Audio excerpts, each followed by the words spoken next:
Hello, আশা করি সবাই ভালো আছেন। আমি মনপাল, আমার পক্ষ থেকে অনেক অনেক শুভেচ্ছা আপনাদের জন্য।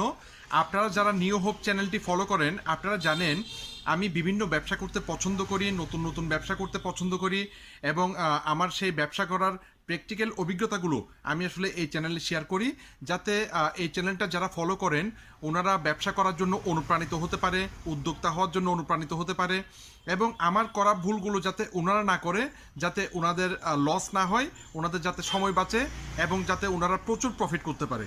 তো আপনারা সবাই জানেন আসলে আমি বাংলাদেশের দুই তিনটি নামকরা কোম্পানির ডিলারশিপ নিয়ে কাজ করতেছি। এর পাশাপাশি চায়নার একটা প্রতিষ্ঠানের ডিলারশিপও নিছি। তো যাই হোক, আসলে কেন আমি বাংলাদেশের প্রতিষ্ঠানগুলো ডিলারশিপ ব্যবসা বন্ধ করার সিদ্ধান্ত নিলাম, সেই বিষয়টাই আসলে আজকে ভিডিওতে শেয়ার করব। তাহলে আপনি স্পষ্ট বুঝতে পারবেন যে ডিলারশিপ ব্যবসা নিলে কি লাভ বা কি ক্ষতি বা কিভাবে চালাতে হবে, এই ধরনের